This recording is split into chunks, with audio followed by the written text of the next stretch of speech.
দর্শক আমন্ত্রণ আজকে চট্টগ্রামের শুরুতেই জানিয়ে দেব শিরোনামগুলো।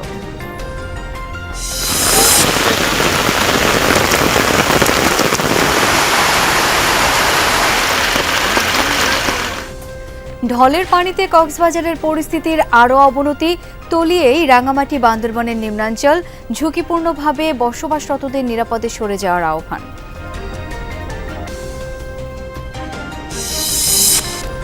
বন্দরনগরীর নিচু এলাকায় এখনো জলাবদ্ধতার দুর্ভোগ।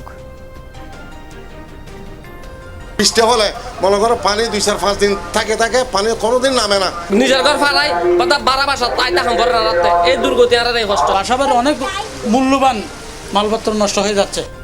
এবারের মাত্রা তুলনামূলক কম, দাবি মেয়রের। বর্জ্য অপসারণে গাফিলতিতে অসন্তোষ প্রকাশ। ময়লাগুলো যে তারা যে ওইখানে রেখে গেছে, এই ময়লাগুলো কিন্তু তাদের যদি নিয়ে যেতে পারতো তাহলে ময়লাগুলো আজকে এখানে পড়তো না। কাজে এই কিছু আমার মনে হয় কাজ যারা করেছে তাদের মধ্যে একটা গাফিলতি ছিল।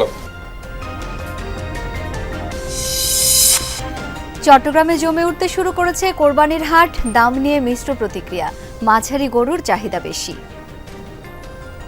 বড় বড় এখানে সুন্দর সুন্দর অনেক গরু আছে সাগরিকা বাজারে, এগুলো আমাদের পছন্দের। খুব বেশি আমরা লাভবান হতে পারবো না, খরচটা উঠবে এরকম চিন্তা ভাবনা। মিডিয়াম সাইজের যেগুলো গরু আছে এগুলো পছন্দ, কিন্তু তুলনামূলকভাবে গরু প্রত্যেক বছর থেকে একটু দাম আছে।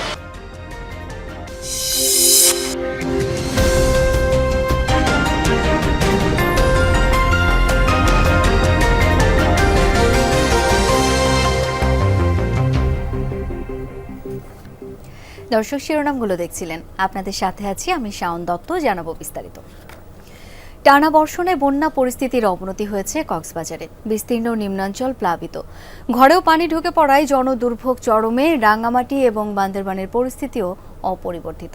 নিম্নাঞ্চল কয়েকদিন ধরে প্লাবিত, আশ্রয়কেন্দ্র খোলার পাশাপাশি ঝুঁকিপূর্ণভাবে বসবাসরতদের নিরাপদে সরে যেতে মাইকিং করছে প্রশাসন।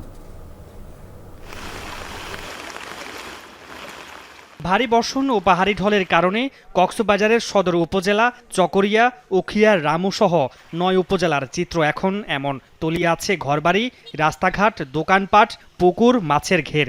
বেশি প্লাবিত হয়েছে উখিয়ার হলদিয়া পালং, জালিয়া পালং সহ 5টি ইউনিয়ন। এসব এলাকার 10,000 মানুষ এখনও পানিবন্দী, অনেকে যাচ্ছেন আশ্রয় কেন্দ্রে। পানির অবস্থান খুবই ভয়ঙ্করভাবে, আমাদের অনেক ঘর বাড়িতে পানি ঢুকছে, যা বলার মতন। অনেক মানুষ আশ্রয় কেন্দ্র নিয়েছে এখন বর্তমানে। এলাকার অবস্থা বেশি ভয়াবহ, রাস্তাঘাটে এক হাঁটু পরিমাণ পানি বাড়ি গিয়ে রোডে ঘাটে চলাচল করতে মানুষের অসুবিধা করে, বাড়ি রান্না বান্না করি না পারে, পানি উঠে গিয়ে না কারণে খানা লাগানো কষ্ট পার, বিদ্যুৎ কষ্ট পার। আশ্রয় কেন্দ্র পানি টানে উঠে ধুই গিয়ে পৌঁছালে গরিবের বিকল্প আমাদের ভাব নাই। দুদিন ধরে তলিয়ে আছে রাঙামাটির বিলাইছড়ি ও জোড়াছড়ির নিম্নাঞ্চল। হাজিপাড়া, মধ্যমপাড়া, মাস্টারপাড়া, লাইলাঘোনা সহ প্লাবিত এলাকার মানুষ চরম ভোগান্তিতে। বানভাসীদের জন্য 246টি আশ্রয় কেন্দ্র খুলেছে প্রশাসন। পাহাড়ের পাদদেশে ঝুঁকিপূর্ণভাবে বসবাসরতদের নিরাপদে সরে যেতে চলছে মাইকিং। যে ভারী বর্ষণ হয়েছে, ভারী বর্ষণের ফলে বাগাইছড়ির নিম্ন অঞ্চলগুলো প্লাবিত হয়েছে এবং কিছু কিছু জায়গায় পাহাড়ধস হয়েছে। আমাদের এখানে কোনো আশ্রয় কেন্দ্র বলতে নাই। আমাদের এই বন্যা ডুবলে খুব অনেক দূরে উগলছড়ি যেতে হয়, আমাদের খুব গরু ছাগল নিয়ে খুব কষ্ট হয়। অবস্থা বেশি খারাপ আছে। আরো আই চুনো ভাই আয়াকার বাড়ি পানি ডুবে আছে ঘর বাড়ি, এই সরকারে আমাকে কিছু দেয় নাই। জনগণকে আশ্রয় কেন্দ্রে চলে আসার জন্য দয়া করে উদ্বুদ্ধ করুন, যাতে করে আমাদের একটি প্রাণও যাতে ক্ষতিগ্রস্ত না হয়। টানা 5 দিনের ভারী বর্ষণে বান্দরবানেও জনজীবনে দুর্ভোগ চরমে। গত কয়েকদিন ধরে রুমা ও থানচি সড়কে ভেঙে পড়া গাছপালা সেনাবাহিনী ও ফায়ার সার্ভিসের কর্মীরা সরিয়ে নেয়ার পর সড়ক যোগাযোগ সচল হয়েছে। নাইক্ষংছড়ি এবং লামা আলীকদমে নিম্নাঞ্চল এখনও প্লাবিত। 220টি আশ্রয় কেন্দ্র খুলেছে প্রশাসন। প্রস্তুত রাখা হয়েছে শুকনা খাবার, ঔষধ। পাহাড়ের পাদদেশে ঝুঁকিপূর্ণভাবে বসবাসরতদের নিরাপদে সরে যেতে চলছে মাইকিং। যে কোনো মুহূর্তে যে কোনো ধরনের দুর্ঘটনা ঘটতে পারে, এখানে রাস্তাঘাট ঠিক করার মতো কাউ নাই বা কেউ কিছু করতেছে না। এই বৃষ্টিতে এখন রাস্তা ঠিক করার মানুষ এখন নাই। 51টা গ্রাম আছে ওই রাস্তার উপর নির্ভরশীল, ওনারা কোনোভাবেই এই বাজারে আসা যাওয়া করতে পারছেন না। এটা আমরা অতি দ্রুত ব্যবস্থা নেব মেরামতের জন্য। এরপরে যদি আরও বৃষ্টি হয়, অন্যান্য কোনো পয়েন্টে যদি ভেঙে যায়, সেটাও আমরা ব্যবস্থা নেব। টানা 3 দিন পর খাগড়াছড়িতে ভারী বর্ষণ থামলেও আকাশ মেঘাচ্ছন্ন। চেঙ্গি ও মাইনী নদী তীরবর্তী কয়েকটি স্থান থেকে পানি নেমে যাওয়ায় আশ্রয়কেন্দ্র থেকে ঘরে ফিরেছেন অনেকে। মামুনুর রশিদ অভি, যমুনা নিউজ। দর্শকের পর্যায়ে আবহাওয়া পরিস্থিতি জেনে নিতে চাই আমার সহকর্মীদের কাছ থেকে। বান্দরবান এবং কক্সবাজার থেকে যুক্ত হচ্ছেন তারা। শুরুতেই বান্দরবানের খবর জানবো বাটিং মারমার কাছ থেকে। বাটিং, রাস্তা থেকে পানি নেমেছে কিনা, এই মুহূর্তে শহরের কি অবস্থা দেখতে পাচ্ছেন সেটি একটু জানাবেন আমাদের। হ্যাঁ শাওন, এই মুহূর্তে আমি যে দাঁড়িয়ে আছি, এই মুহূর্তে কিন্তু বৃষ্টি নেই। সকাল থেকে গুড়ি গুড়ি বৃষ্টি, মাঝে মাঝে ভারী বৃষ্টি ছিল।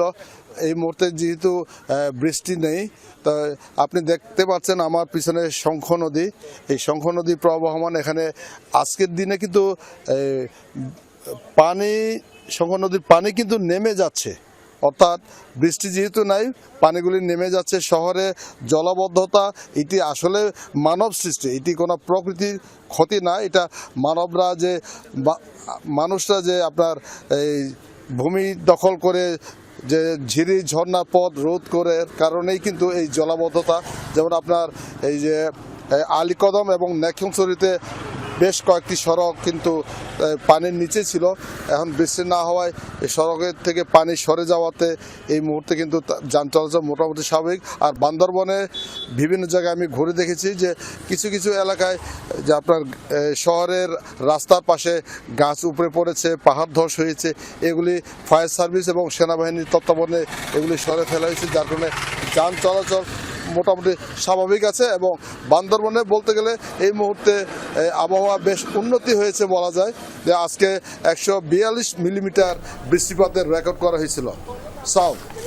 বাটিং, ধন্যবাদ আপনাকে। এ পর্যায়ে কক্সবাজারের খবর জানাবেন সহকর্মী এহসান আল কুতুবী, সঙ্গে রয়েছেন। এহসান, কোন কোন এলাকায় জলাবদ্ধতা দেখা দিয়েছে? সকাল থেকে তো বেশ বৃষ্টি হয়েছে বোধহয়, কি অবস্থা সেখানকার?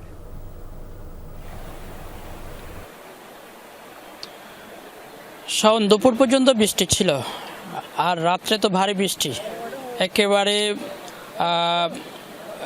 কক্সবাজারের আমি যদি বলি, কক্সবাজারের উখিয়া, তারপরে রামু, চকরিয়া, কক্সবাজার সদর সহ বেশ কয়েকটি উপজেলার নিম্নাঞ্চল প্লাবিত হয়েছে। আমি এখন যেখানে আছি এটি হচ্ছে উখিয়া উপজেলার হলদিয়া পালং 9 নং ওয়ার্ডের বড়ুয়াপাড়া এলাকায়। এখানে আপনি নিশ্চয়ই দেখতে পাচ্ছেন এখনো পর্যন্ত পানি আছে। এখন আমি যেখানে দাঁড়িয়ে আছি এখানে কিন্তু আজকে সকালেও হাঁটু পরিমাণ পানি ছিল, এখনও কিন্তু পানি আছে এবং অনেকের বাড়িঘর এখনও পানির নিচে। আমরা এদের সাথে কথা বলেছি, তারা যেটি বলছেন, রাত্রে হঠাৎ করে ঘুমের মধ্যে তারা দেখতে পান যে পানি তাদের বাড়ি উঠোনে না, একেবারে বাড়িতে চলে এসেছে। এই অবস্থায় তারা ঘুম থেকে উঠে যে যার মতো করে জিনিসপত্র, আসবাবপত্র তারা গোছানোর চেষ্টা করছে। কেউ খাটের উপর বসে থেকে কোনো রকম রাত কাটিয়েছে। আবার আজকে সকালেও কিন্তু এখন মোটামুটি বৃষ্টি না হচ্ছে না দুপুরের পর থেকে, যার কারণে পানি একটু কমতে শুরু করেছে। এই উখিয়াতেই সবচেয়ে বেশি জলাবদ্ধতার সৃষ্টি হয়ে যায়। এটা শুধু বৃষ্টির পানি, পাশাপাশি হচ্ছে পাহাড়ির যে ঢল, সেই ঢলের পানিতেই মূলত এখানে এই জলাবদ্ধতার সৃষ্টি হয়েছে। যারা এখনো পর্যন্ত পানিবন্দী আছেন তাদেরকে কিন্তু প্রশাসন এবং জনপ্রতিনিধির পক্ষ থেকে তাদের রান্না করা এবং শুকনো খাবারের ব্যবস্থা করা হচ্ছে। এহসান, ধন্যবাদ আপনাকে। প্রতি বছর চট্টগ্রামে সামান্য বৃষ্টিতেই ভয়াবহ জলাবদ্ধতা তৈরি হলেও এবার মাত্রা তুলনামূলক কম। এটিকে সব সংস্থার সমন্বিত চেষ্টার ফল বলছেন সিটি মেয়র। সকালে বীরজা খাল পরিদর্শন করেন তিনি। এ সময় বর্জ্য অপসারণে গাফিলতিতে অসন্তোষ প্রকাশ করেন। এদিকে হাজীপাড়া সহ কয়েকটি নিচু এলাকায় কয়েকদিন ধরে পানি জমে থাকায় স্থানীয়দের ভোগান্তি চরমে। চট্টগ্রাম মহানগরীর বাকুলিয়া এলাকার বীরজা খালের চিত্র এটি, অথচ মাত্র 2 সপ্তাহ আগেই অপসারণ করা হয়েছিল বর্জ্য। সোমবার সকালে পরিদর্শনে গিয়ে খালের বেহাল দশা দেখে ক্ষোভ প্রকাশ করেন মেয়র। ময়লাগুলো যে তারা যে এখানে রেখে গেছে, এই ময়লাগুলো কিন্তু তাদের যদি নিয়ে যেতে পারতো তাহলে ময়লাগুলো আজকে এখানে পড়তো না। কাজে এই কিছু আমার মনে হয় কাজ যারা করেছে তাদের মধ্যে একটা গাফিলতি ছিল, অথবা তারা হয়তো ওই জিনিসটাকে চিন্তা করেন। রোববার বন্দরনগরীর বেশ কিছু নিম্নাঞ্চলে জলাবদ্ধতা সৃষ্টি হলেও সোমবার দেখা গেছে ভিন্ন চিত্র। গত ৮-৯ মাসে সব সেবা সংস্থার সমন্বিত উদ্যোগ এবং খাল নালা নর্দমার বর্জ্য পরিষ্কার করায় এবছর জলাবদ্ধতা অনেকাংশে কমেছে বলে দাবি মেয়রের। যে মেজর স্থানগুলিতে আগে পানি জমা থাকতো, আমরা সবাই জানেন যে চকবাজার, বদ্দারহাট, মুরাদপুর, জিসির মোড়, মেডিকেলের সামনে, বাদুরতলা, কাপাসগোলা এবং আগ্রাবাদ, বাকুলিয়া, এইসব এলাকায় ইনফ্যাক্ট যে পানি আগে সেখানে জমা থাকতো উঠতো, আজকে সে পানিগুলো নেই। এটা একটা ভালো রেজাল্ট আমরা পেয়েছি।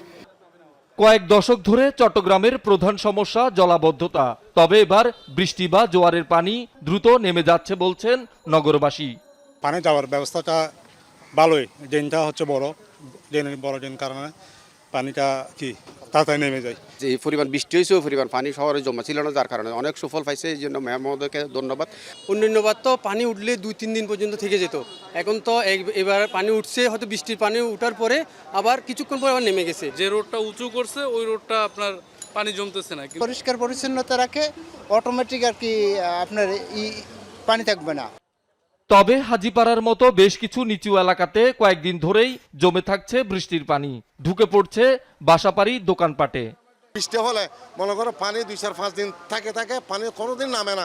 নিজের ঘর ফালাই কথা 12 মাস তাইতা সম্পর্ক না রাখতে এই দুর্গতি আর এই কষ্ট। বাসাবাড়ি অনেক মূল্যবান মালপত্র নষ্ট হয়ে যাচ্ছে। ড্রেন না থাকার কারণে আজকে দীর্ঘ 12-13 বছর আমরা এই পানির ভিতরে কষ্টের মধ্যে আছি। চারিদিকে খাল আছে কিন্তু কোনো খালে নিষ্কাশন ব্যবস্থা নেই।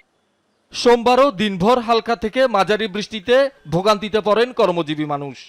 জাম প্রচুর হচ্ছে এবং গাড়ি পেতে খুব কষ্ট হচ্ছে। বৃষ্টিকালে ভরা একটু কম, মানুষজন বাড়ায় কম। টাকা বৃষ্টিতে ভিজে যাবে, তার জন্য পাঠার মধ্যে কম ওঠে, খুবই কম ওঠে। আলহামদুলিল্লাহ স্বাভাবিক সময়ে ভালো ইনকাম করা যায়, 500-600 টাকা করা যায় আর কি। এখন তো পাওয়া যায় না যাত্রী। শহীদুল সুমন, যমুনা নিউজ, চট্টগ্রাম। চট্টগ্রামে পশুর হাটে বড় গরু অনেক, তবে চাহিদা বেশি মাঝারি গরুর। মহানগরে এবং উপজেলার সব হাটে প্রতিদিন ট্রাকে ট্রাকে ঢুকছে গরু, তবে দাম তুলনামূলক বেশি বলে অভিযোগ ক্রেতাদের। যদিও চট্টগ্রামের সব পশুর হাটে এখনও ক্রেতার চেয়ে দর্শনার্থী বেশি। প্রায় 7 ফুট উঁচু সাদা রঙের গরু দুটির নাম মানিক ও রতন, ওজন প্রায় 12 মণ। গত 1 বছর ধরে নিজে লালন পালন করে কুষ্টিয়া থেকে চট্টগ্রামের সাগরিকা হাটে এনেছেন বিক্রেতা। দাম হাঁকছেন 7 লাখ ও 6 লাখ টাকা। গরু দুটা খুব আমার কথা শোনে, এই জন্য আমি গরু দুটার নাম রাখছি মানিক রতন। এই জন্য আমি ধরো গরু দুটা খুব শখ করে পাইলি এখানে নিয়ে আসছি। গরু দুটা এখন গরু জিনিস তো বেচতে হয়, এখন রাখার জিনিস তো নাই, এই জন্য বেশি দিব। চট্টগ্রামের সব হাটে খামারে বাহারি নামের বড় গরু অনেক, তবে চাহিদা বেশি মাঝারি ও ছোট গরুর। লাল রঙের গরু বড় বড়, এখানে সুন্দর সুন্দর অনেক গরু আছে সাগরিকা বাজারে, এগুলো আমাদের পছন্দের। সাইওয়াল যে গরুগুলো এগুলো অনেক পছন্দের, এগুলা নেওয়ার জন্য আসছি আমরা। চাপাই নবাবগঞ্জ, বেনাপুল, রাজশাহী সহ উত্তরাঞ্চলের বিভিন্ন জায়গা থেকে এবার অসংখ্য গরু এসেছে চট্টগ্রামের পশুর হাটে। আগের তুলনায় এবছর দাম বেশি বলছেন ক্রেতারা। হাটে ক্রেতার চেয়ে দর্শনার্থী বেশি, এখনও পুরোদমে বেচাকেনা শুরু হয়নি। মিডিয়াম সাইজের যেগুলো গরু আছে এগুলো পছন্দ, কিন্তু তুলনামূলকভাবে গরু প্রত্যেক বছর থেকে একটু দাম আছে। আমরা যশোরতে আসছি, এখনো একটা গরু বেচতে পারিনি। খৈতের পানি, বৃষ্টির জন্য পানি আছে কিনা আসতে পারছে না। আবহাওয়া খারাপ, কোনো লোকজন এখনো ক্রেতা ঢুকতে পারেনি। গতবারের মতো এবারও মনে হচ্ছে যে খুব বেশি আমরা লাভবান হতে পারবো না, খরচটা উঠবে এরকম চিন্তা ভাবনা। চট্টগ্রাম মহানগর ও আশেপাশের 15 উপজেলা মিলে এবার স্থায়ী অস্থায়ী গরুর হাট বসেছে 228টি। মামুন রশিদ অভি, যমুনা নিউজ, চট্টগ্রাম।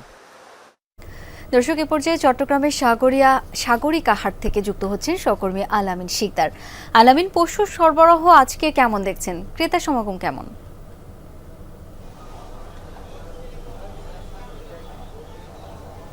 শাওন, পশুর সরবরাহ যদি বলতে চাই, দেশের বিভিন্ন অঞ্চল থেকে চট্টগ্রামের এই সাগরিকা হাট সহ স্থায়ী আরও একটি হাট রয়েছে, বেবির হাট। সেই হাট সহ যতগুলো অস্থায়ী হাট রয়েছে, প্রতিটি হাটেই অন্তত 50,000-এরও বেশি গরু কিন্তু এখন পর্যন্ত এসে গেছে। তবে বেচা বিক্রি বলতে গেলে একেবারেই কম, যার প্রধান কারণ হচ্ছে বৃষ্টি। এই বৃষ্টি টানা 8 দিন ধরে চট্টগ্রামে পড়ছে, এক কথায় বিরামহীনভাবে বৃষ্টি পড়ছে। বৈরী আবহাওয়ার মধ্য দিয়ে মানুষ ঘর থেকে বের হচ্ছে না এবং হাটের পরিবেশটা অনেকটা স্যাঁতসেঁতে বলা যায়, কাদা, যার কারণে মানুষ এখনো হাটে প্রবেশ করছে না। আমরা যে সকল গরুর ব্যাপারীরা দেশের বিভিন্ন অঞ্চল থেকে এসেছে তাদের সাথে কথা বলেছি, যেমন এই যে গরুগুলো দেখা যাচ্ছে এগুলো কুষ্টিয়া থেকে এসেছে, একসাথে 26টি গরু তারা নিয়ে এসেছে আজকে প্রায় 3 দিন, তবে এখন পর্যন্ত তাদের একটি গরু তারা বিক্রি করতে পারেনি। সবকিছু মিলিয়ে শুধু এই ব্যাপারীর মতোই যদি বলতে চাই, এই হাটের অনেকগুলো ব্যাপারীর সাথে আমাদের কথা হয়েছে, তারা যে বিষয়টি আমাদেরকে বলছেন যে কোরবানির মাত্র হাতে গোনা আর মাত্র 3 থেকে 4 দিন বাকি আছে। এই সময়টাতে অন্যান্য বছর যে পরিমাণ গরু বিক্রি হয়, হাট জমজমাট থাকে, সেইটা কিন্তু এখন নেই, যার কারণ মূলত বৃষ্টি। এবং সেই কারণেই আমরা দেখতে পাচ্ছি চট্টগ্রামের প্রতিটি হাটেই এখন পর্যন্ত ক্রেতা শূন্য। তবে যারা আসছেন তারা দর্শনার্থী, অনেক শিশু কিশোর যাদেরকে বলবো তারা এসে দেখছেন এবং উপভোগ করছেন এই কোরবানির বাজারকে, তবে বেচা বিক্রি নেই। শাওন, আলামিন, অনেক ধন্যবাদ আপনাকে। প্রাণ পটাটা চিপস নাকি বিস্কিট? এটা কি এটা? বাছাই করা আলু আর স্পাইসি সিজনিং এ প্রাণ পটাটা চিপস নাকি বিস্কিট, খেয়ে বুঝে নাও। এই ছিল আজকে চট্টগ্রামে। ধন্যবাদ এতক্ষণ সাথে থাকার জন্য।